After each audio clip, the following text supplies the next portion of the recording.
तो हा प्रकृती माझी उभा, परी जुई जैसा व थंबा, या प्रकृती पृथ्वी नभा, ते तुला पाडू। यह पुरुष प्रकृति में खड़ा है, परंतु उसी के समान खड़ा है जैसे कि कोई साक्षी जुए के खेल में खड़ा रहता है। जितना पृथ्वी से आकाश का संबंध है, उतना ही संबंध प्रकृति से पुरुष का होता है। प्रकृती स्रोताच्या तटी, मेरू हा जाण किरीटी, माझी बिंबे परिलोटी, लोटू नेणे। हे अर्जुन, प्रकृति रूपी प्रवाह के तट पर यह पुरुष मानो मेरू पर्वत ही है, ऐसा समझो। वह पानी में प्रतिबिंबित होता है, परंतु प्रवाह के साथ बह जाना यह नहीं जानता। प्रकृतीची होये जाये, हा तो असतुची आहे, म्हणोनी आ ब्रह्माचे होये शासन हा। प्रकृति प्रकट होती है और नष्ट भी होती है। यह पुरुष तो सदा रहने वाला होता है, इसलिए यह ब्रह्मदेव से लेकर सभी का, प्रकृति का शासक होता है। प्रकृती एयाचे निजिये, एयाची सत्ता जगविये, एया लागी म्हणिपे इये वरे तुहा। इसी के कारण प्रकृति को जीवन मिलता है, इसी के अस्तित्व के कारण प्रकृति जगत को जन्म देती है। इसीलिए यह कहा जाता है कि यह प्रकृति का वरण करने वाला भरतार है। अनंत काळ किरीटी, जिया मिळणी मिळती सृष्टी, तियारी गती एयाच्या पोटी, कल्पांत समयी।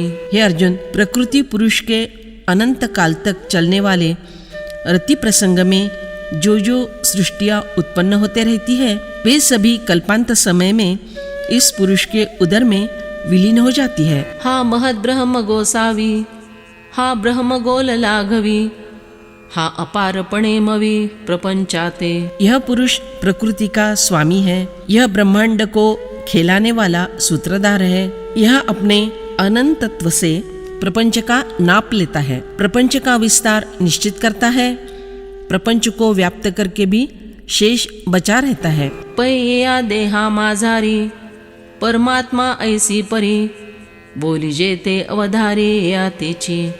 इस देह में रहता हुआ भी जिसे परमात्मा इस नाम से कहा जाता है, वह यही पुरुष है। यह बात ध्यान में लो। अगा प्रकृति परवता, एक आथि पांडुसुता, ऐसा प्रवादु तत्वता पुरुष हा पै। अरे अर्जुन, ऐसा कहा जाता है कि इस प्रकृति से परे एक तत्व है, वह तत्व वास्तव में यही पुरुष है। ये एवं वेत्ति पुरुषं प्रकृतिंच गुणैः सह, सर्वथा वर्तमानोपि न स भूयोऽभिजायते। इस प्रकार पुरुष को और गुणों के सहित प्रकृति को जो मनुष्य अलग अलग जानता है, वह सब तरह का बर्ताव करता हुआ भी फिर जन्म नहीं लेता। जो निखळपणे येणे, पुरुषाते या जाणे, आणि गुणेसी करणे प्रकृतीचे ते। जो व्यक्ति इस पुरुष को पूर्णतया और प्रकृति को उसके गुणों सहित और किए हुए कर्मों सहित जानता है, हा पुरुष हे छाया, हा ब्रह्म पैल माया, ऐसे जो धनंजया निवाडू करी। हे अर्जुन, जो व्यक्ति इस प्रकार का निर्णय कर सकता है कि यह पुरुष है, यह इसकी छाया है, यह ब्रह्म है, उसके बाजू में वह माया है। येणे पाडे देखै अर्जुना, हे प्रकृति पुरुष विवंचना, निकुरे जेयाच्या मना गोचर जाली। हे अर्जुन, देखो, मन का निश्चय होने से इस प्रकार का प्रकृति पुरुष विवेक जिसके अनुभव में आया, तो शरीराचे निमेळे, करो का कर्मे सकळे, आकाश धूमे न मैळे, तैसा असे। वह व्यक्ति यह शरीर धारण करने के कारण भले ही नाना प्रकार के कर्म किया करे, परंतु फिर भी वह कर्म से ठीक उसी प्रकार अलिप्त रहता है जिस प्रकार आकाश कभी धुएं से काला नहीं पड़ता। आणि आथिले निदेहे, जो न घेपे देह मोहे, देह गेले या नोहे पुनर्पितो। और विद्यमान शरीर के कारण जो कभी देह मोह से ग्रस लिया नहीं जाता, देहपात होने पर फिर दोबारा उसका जन्म भी नहीं होता। ऐसा हा तेयाचा एकू, उपकारू अलौकिकू, प्रकृति पुरुष विवेकू करी पैगा। अरे देखो, प्रकृति पुरुष का विवेक उसे इस प्रकार यह एक असाधारण लाभ करा देता है। ध्यानेनात्मनि पश्यन्ति केचिदात्मानमात्मना अन्ये सांख्येन योगेन कर्मयोगेन चापरे। कई मनुष्य ध्यान योग के द्वारा, कई सांख्य योग के द्वारा और कई कर्म योग के द्वारा अपने आप में परमात्मा तत्व का अनुभव करते हैं। परिहाची आता अंतरी वेकू भानुची या परी उदय जावे आते अवधारी उपाये बहुवे। परंतु ऐसे अनेक उपाय हैं जिनसे यही आत्मदर्शन करा देने वाला प्रकृति पुरुष विवेक अंतःकरण में सूर्य के समान उदित होता है। अब वे उपाय मैं तुमको बतलाता हूँ, सुनो। कोणी एक सुभटा विचाराच्या आगिठा आत्मानात्म कीटा पुटे दे उनी। हे अर्जुन, कुछ लोग विचार रूप अग्नि में आत्मानात्म रूपी मिलावट के सोने को तपाकर बार बार संस्कार करते हैं। 36 वाणी भेद तोडुनी निर्विवाद निवडिता शुद्ध आत्महेम। अनात्म रूप कसके 36 प्रकार के भेद बिना किसी विवाद के पूर्ण रूप से नष्ट करके शुद्ध आत्मरूपी सोने का स्वीकार करते हैं। देह भाव त्याग कर आत्मभाव की ओर आ जाते हैं। ते या आपण पे पोटी आत्मध्यानाची आदिठी देखती तेगा किरीटी आपण पे।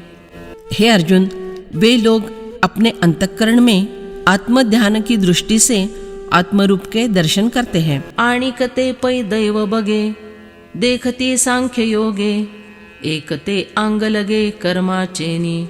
अच्छा, तो कुछ लोग दैव योग से अर्थात तत्व विचारणा बौद्धिक साधन होने से साक्षात्कार के लिए उसका दूर से उपयोग होता है। सांख्य योग के अनुसार आत्मदर्शन करते हैं, तो कुछ लोग कर्म के आश्रय से आत्मदर्शन करते हैं। कर्मयोग का चित्त शुद्धि द्वारा अर्थात परंपरा से उपयोग होता है। येणे एकैक प्रकारे निस्तरती साचुकारे हे भव भय भुररे आगवेची। इस प्रकार एक एक प्रकार के उपाय से लोग इस संसार की सारी भयदायक भूल भुलैया सही अर्थ में पार कर जाते हैं। अन्ये त्वेव जानन्त श्रुत्वा नेभ्य उपासते तेपि चाति तरन्तेव मृत्युं श्रुतिपरायणाः। दूसरे मनुष्य इस प्रकार ध्यान योग, सांख्य योग, कर्मयोग आदि साधनों को नहीं जानते, पर दूसरों से, जीवन मुक्त महापुरुषों से सुनकर ही उपासना करते हैं। ऐसे वे सुनने के अनुसार आचरण करने वाले मनुष्य भी मृत्यु को तर जाते हैं। परिते करीती ऐसे अहंदवडूनि देशे एकाचया विश्वासे टेकती बोला। परंतु कुछ लोग आत्मा को नहीं जानते, वे ऐसा करते हैं अर्थात अहंकार को हद पार करके किसी के मतलब जो आगे बढ़े हैं उनके किए उपदेश पर विश्वास रखते हैं। जे हिताहित देखती आणि कणवे घेपती पुसवनी सीणू हिरती देती सुख। जो सत्पुरुष हित अहित स्पष्ट रूप से जानते हैं, जो किसी को करुणा से अपना बना लेते हैं, उनसे पूछताछ करके उनके क्लेश हरण करते हैं और उन्हें सुख देते हैं। ते यांचे निमुखे निगे ते तुले आदरे चांगे ते ऐकवनिया आंगे मने होती। उन सत्पुरुषों के मुख से जो वचन निकलते हैं, उन वचनों को आदरपूर्वक सुनकर उन्हें मन में धारण करके अपने शरीर से उसी प्रकार का व्यवहार करते हैं। ते या ऐकणे याची नावे जे ठेविती गा आगवे ते या अक्षरासी जीवे करीती लोण। अरे, जो उन अक्षरों को सुनने के लिए सुनना यह कर्तव्य समझकर अपना सर्वस्व अर्पण करते हैं, उन अक्षरों पर अपनी जान न्योछावर कर देते हैं। ते ही अंती कपिध्वजा मरणार्णव समाजा पासवनी निगती ओजा गोमटिया। हे अर्जुन, ऐसे श्रद्धालु भी अंत में मरण रूपी लहरों के समुदाय में से अच्छी तरह बाहर निकलते हैं। वे भी मुकाम पर सुरक्षित पहुँचते हैं। ऐसे ऐसे हे उपाये बहुवस एथ पाहे जाणावे या होए एकी वस्तु। देखो, यहाँ एक ब्रह्म वस्तु को जानने के लिए इस प्रकार के अनेक उपाय हैं। आता पुरे हे बहुत पै सर्वार्थाचे मथित सिद्धांत नवनीत देवो तुझ। अब यह बहुत बोलना पूरा करेंगे। सारांश यह है कि सभी अभिप्रायों का मंथन करके निकाला हुआ सिद्धांत रूपी नवनीत मैं तुम्हें सौंपना चाहता हूँ। ए तुले निगा पांडुसुता अनुभव लाहसी आईता येरते तव तुझ होता सायास नाही। अरे अर्जुन, इतने से ही तुम्हें सहज में ब्रह्म का अनुभव हो जाएगा और बाकी ब्रह्मानुभव के बाद होने वाला विलक्षण आनंद, शांति आदि पा लेने में तुम्हें किसी प्रकार के कष्ट नहीं होंगे। यावत् संजायते किंचित सत्वं स्थावर जंगमम क्षेत्र क्षेत्रज्ञ संयोगात तद्विद्धि भरतर्षभ। हे भरतवंशियों में श्रेष्ठ अर्जुन, स्थावर और जंगम जितने भी प्राणी पैदा होते हैं उनको तुम क्षेत्र और क्षेत्रज्ञ के संयोग से उत्पन्न हुए समझो। म्हणोनी बुद्धी रचू मतवाद हे खाचू सोली वची निर्वचू फलितार्थू। इसीलिए हम अब इस सिद्धांत में बुद्धि को रमाएंगे अर्थात दृढ़ करेंगे, भिन्न भिन्न मतवाद का खंडन करेंगे, शुद्ध तत्व का गर्भित अर्थ विस्तार से बतलाएंगे। तरी क्षेत्रज्ञ येणे बोले तुझ आपण पेदाविले आणि क्षेत्र ही सांगितले आगवेची। तो मैंने क्षेत्रज्ञ शब्द से अपना स्वरूप आत्मतत्व तुम्हें दिखला दिया और संपूर्ण क्षेत्र भी बतला दिया है। ते या येरांचे या मेळी हुईजे भूती सकळी अनिल संगे सलीली कल्लोळ जैसे। जिस प्रकार वायु की संगति से पानी की लहरें उठती हैं, उसी प्रकार क्षेत्र क्षेत्रज्ञ के संयोग से समस्त प्राणी मात्र की उत्पत्ति होती है। का तेजा आणि उखरा भेटी झालिया वीरा मृगजळाचे या पुरा रूप होये।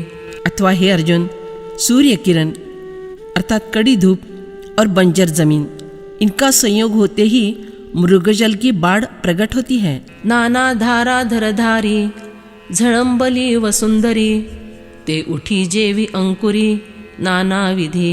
अथवा पर्जन्य वृष्टि से पृथ्वी भीग जाती है, तब वह जिस प्रकार नाना प्रकार के अंकुरों को जन्म देती है, तैसे चराचर आघवे जे काही असे जीव नावे ते उभय योगे संभवे ऐसे जाण। उसी प्रकार जीव नाम का जो संपूर्ण चराचर है वह सारा क्षेत्र और क्षेत्रज्ञ के संयोग से उत्पन्न होता है, ऐसा समझो। एया लागी अर्जुना क्षेत्र क्षेत्रज्ञा प्रधाना पासवनी नहती भिन्ना भूत व्यक्ति।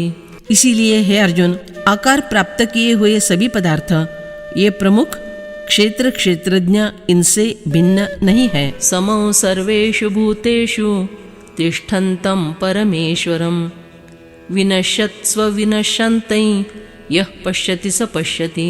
जो नष्ट होते हुए संपूर्ण प्राणियों में परमेश्वर को नाशरहित और समरूप से स्थित देखता है, वही वास्तव में सही देखता है। पै पटत्व तंतु नो हे तरी तंतु चिते आहे ऐशा खोली डोळा पाहे ऐक्य हेगा। देखो, पटत्व वास्तव में तंतु नहीं है, परंतु फिर भी वस्त्र तंतुओं का ही बुना हुआ होता है। इस प्रकार के सूक्ष्म विचार से यह जीवत्व ब्रह्म की एकात्मता देखनी चाहिए।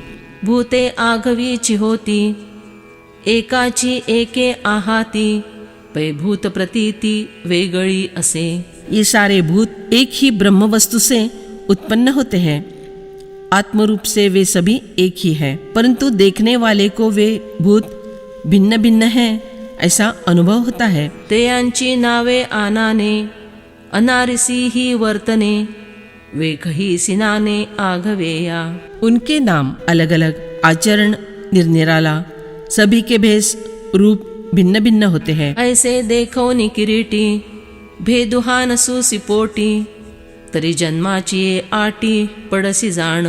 हे अर्जुन, यदि ये सभी विभेद देखकर तुम अपने मन में भेदभाव को स्थान दोगे तो फिर जन्म के फेरे में फंस जाओगे। पै नाना प्रयोजनशिळे दीर्घे वक्रे आणि वर्तुळे होती तरी एकीची फळे तुंबिणीये। यदि आवश्यकता के अनुसार विविध काम के लिए उपयोग में आने वाले लंबे, टेढ़े मेढ़े, गोल, विविध आकार के फल हो, पर फिर भी वे फल एक ही लौकिकी बेली में लगते हैं। होतु काटे उजू वाकुडे परिवेलीचे चिहे न मोडे तैसी भूते अवघडे वस्तु उजू। कांटे सरल हो या तिरछे हो, परंतु वे बेली के ही होते हैं। यह कथन जिस प्रकार खंडित नहीं कर सकते, उसी प्रकार यह भी सत्य है कि भूत नानाविध हो, फिर भी ब्रह्म वस्तु सरल ही है। अंगार कणिका बहुवसी उष्णता एकीच जैसी तैसा ये भूतराशि परेशु असे। अग्नि से निकलने वाली बहुत सारी चिंगारियों में एक ही उष्णता होती है, उसी प्रकार इस भूत समुदाय में एक ही परमात्मा है।